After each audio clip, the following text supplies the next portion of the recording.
Five laws of library science. पुस्तकालय विज्ञान के 5 नियम। Five laws of library science Ranganathan द्वारा दिया गया था और इस विचार पर उन्होंने पहली बार फॉर्मली चर्चा की एजुकेशनल कॉन्फ्रेंस चिदम्बरम जो दिसंबर 1928 में हुआ था। Five laws of library science इस तरह से है। पहला, books are for use, every reader his her book, every book its reader, save the time of the reader, the library is a growing organism. Books are for use. पहले के time में books को store करने का एकमात्र मकसद होता था प्रिजर्वेशन करना। उसका मकसद बुक्स का यूज़ करना नहीं होता था और ये मेडाइवल मोनास्टिक लाइब्रेरीज यूरोप में और कई जगह देखी जाती थी। Implication of the first law. पहला है लोकेशन। लाइब्रेरी की लोकेशन एक सेंटर पे होनी चाहिए और लाइब्रेरी फ्री नॉइज से फ्री होनी चाहिए और किसी तरह का डिस्टर्बेंसेस नहीं होनी चाहिए जो रीडर्स को डिस्टर्ब करे पढ़ने में। और ये लोकेशन इस तरीके से ऐसा होना चाहिए जहाँ जहाँ रीडर्स आराम से जा सकें, मतलब जाने में उन्हें कोई प्रॉब्लम नहीं हो, एक्सेसिबल होना चाहिए। Library hours. Library hours users को ध्यान में रख के होनी चाहिए। ऐसा नहीं कि जब यूज़र्स बिज़ी होते हैं तो लाइब्रेरी खुली होती है, जब वो उनके पास समय होता है पढ़ने को तब वो लाइब्रेरी बंद होती है। Library building and furniture. Library की बिल्डिंग और फर्नीचर जो है वो दोनों फंक्शनल होनी चाहिए। फर्नीचर टूटी-फूटी नहीं होनी चाहिए। लाइब्रेरी का बिल्डिंग ऐसा हो जो अट्रैक्टिव हो, जहाँ रीडर आराम से बैठ के पढ़ सके, शांत हो। स्टाफ। स्टाफ क्वालिफ़ाइड होने चाहिए और वो लाइब और उनकी क्वालिफ़िकेशन इस तरीके की होनी चाहिए कि ताकि वो लाइब्रेरी की जो रिसोर्सेज़ है उसको बेहतर ऑर्गनाइज़ कर सकें और यूज़र को सैटिस्फैक्टरी सर्विसेज़ दे सकें। ऐसा नहीं हो कि अगर कोई रीडर उनके पास गया, कोई यूज़र उनके पास गया तो वो अपना मुँह बनाकर बैठ जाएँ साइड में और हेल्प ना करे उसे, ढूँढने में मदद ना करे, डाँट दे। ऐसा जनरली देखने को मिलता है। दूसरा second law, every reader his her book. इसको बुक्स फॉर ऑल भी कहा जाता है और लाइब्रेरी में ऐसी प्रोविज़न होनी चाहिए ताकि जो यूज़र की रिक्वायरमेंट है उसके अकॉर्डिंग उनको सर्विसेज़ प्रोवाइड की जा सके और एवरी रीडर को बुक्स मिलने चाहिए जो वो चाहते हैं। This law advocates the universalization and democratization of library services. मतलब लाइब्रेरी सर्विस सभी यूजर को समान रूप से डेमोक्रेटिक वे में होनी मिले। For a library each and every user is the same. Implication of the second law. पहला obligation of the state. State की ऑब्लिगेशन के बारे में ये बात करता है। एक state is obliged to maintain a library system और develop a library system that is capable of providing adequate library service to all the people.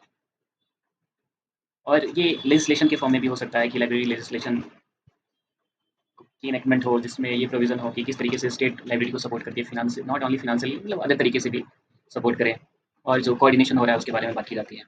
Obligation of the library authority. Library authority के पास की obligation है कि वो कौन सी choice of books, choice of staff और स्टाफ की भी ऑब्लिगेशन होती है कि वो अच्छे से काम करे और यूज़र को बेहतर सर्विस प्रोवाइड करे और एक रीडर की भी ऑब्लिगेशन होती है कि वो जहाँ से जो चीज़ें जहाँ से ले बुक्स उनको वहाँ रखे, बुक्स को फाड़े नहीं।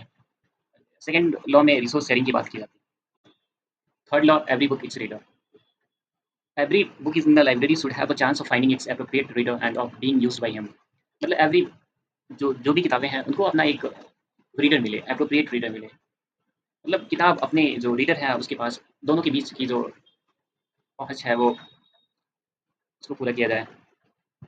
अगर लाइब्रेरी वैसे बुक्स में इन्वेस्ट करती है जो लोग यूज़ नहीं करते हैं तो वो डेड इन्वेस्टमेंट और एक तरह से वेस्ट ही होगा रिसोर्सेज का। Implication of the third law, open access. Open access वाले सिस्टम में बुक्स को सेल में अरेंज किया जाता है एक वेल क्लासिफाइड ऑर्डर में और रीडर के पास फ्रीडम होती है कि वो जाए और जो उन्हें पसंद है बस अपनी पसंद की बुक वहाँ से ले। To make the open access system work in full conformity with the third law, the staff and readers of the library have certain responsibilities and obligations listed in them। मतलब ओपन एक्सेस वाले systems को proper function के लिए चाहिए कि readers और staffs दोनों अपनी जो उनकी जो रिस्पॉन्सिबिलिटीज़ हैं उसको मतलब पूरा करें। सेल्फ रेक्टिफिकेशन, जैसे restoring the misplaced books to their correct order. जो भी बुक जो मिसप्लेस हो गई हैं उसको करेक्ट प्लेस पे फिर से रखा जा सके। सर्विसेज, कई तरह की सेवाएँ जैसे जो भी नई नई बुक आती हैं उसके बारे में डिस्प्ले की जाए, बुक एग्जीबिशन हो ताकि जो बुक्स हैं उसको अपना जो उसका जो रीडर है वो मिल सके।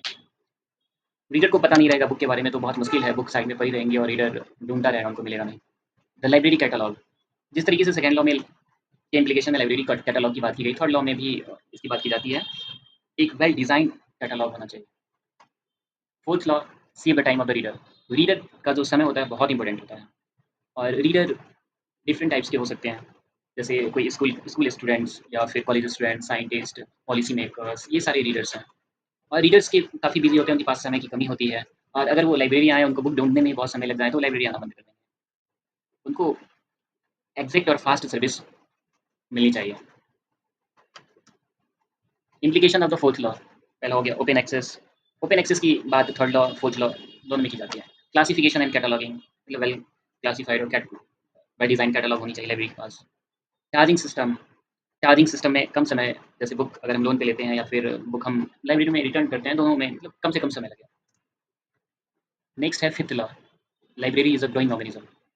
अगर हम ग्रोथ की बात की जाए तो लाइब्रेरी का जो बेसिक कंपोनेंट होता है, जैसे बुक स्टॉक में ग्रोथ होनी चाहिए, स्टाफ नंबर ऑफ स्टाफ्स में होनी चाहिए ग्रोथ, और स्टाफ की स्किल्स में भी ग्रोथ की बात यहाँ की जाती है। केवल नंबर ही नहीं, स्किल्स भी इंपॉर्टेंट है। रीडर्स में ग्रोथ हो, तो फिजिकल इंफ्रास्ट्रक्चर, लाइब्रेरी की जो इंफ्रास्ट्रक्चर है उसमें भी ग्रोथ हो, जैसे बिल्डिंग हो गया, फर्नीचर हो गया, इक्विपमेंट हो गया, क्योंकि जैसे जैसे टाइम बढ़ेगा रीडर्स की संख्या बढ़ती जाएगी। अगर लाइब्रेरी अच्छी सर्विसेज प्रोवाइड करती है तो रीडर की संख्या बढ़ेगी, तो हमें इंफ्रास्ट्रक्चर भी बढ़ाने होंगे। Implication of the fifth law, पहला बुक स्टॉक। बुक की स्टॉक में ग्रोथ होनी चाहिए समय के हिसाब से। और अगर हम पीरियोडिकल्स की बात की जाए तो इसमें काफ़ी ग्रोथ काफ़ी तेज़ी से होता है। रीडर्स, अगर लाइब्रेरी रीडर को ध्यान में रख करके सर्विसेज प्रोवाइड की जाती है, तो इसके रीडर्स की संख्या भी बढ़ेगी आने वाले समय में। स्टाफ, जैसे बुक कलेक्शन बढ़ेगा, रीडर्स की संख्या बढ़ेगी, नई सर्विसेज को इंट्रोड्यूस किया जाएगा, तो स्टाफ की क्वांटिटेटिव वे में और क्वालिटेटिव वे में दोनों में वृद्धि होगी। Classification and the catalogue, well design classification system, well design catalogue, classification बेहतर हो। Modernization, computerization of the various housekeeping job, जैसे acquisition, circulation, cataloguing etcetera. Library के पास प्रोविज़न होनी चाहिए फ्यूचर्स के लिए, तो फ्यूचर फ्यूचर के लिए प्रोविज़न होनी चाहिए लाइब्रेरी के पास। रीडिंग आउट ऑफ बुक्स, जो भी किताब ऑब्सोलीट हो गई है, जो यूज़र्स के द्वारा उपयोग में नहीं लाई जा रही है, उनकी जगह पे जो रेलेवेंट और यूज़फुल बुक्स हों, उनको लाया जाए और इनको बाहर किया जाए। जो अनवांटेड बुक्स हैं, ऑब्सोलीट बुक्स हैं,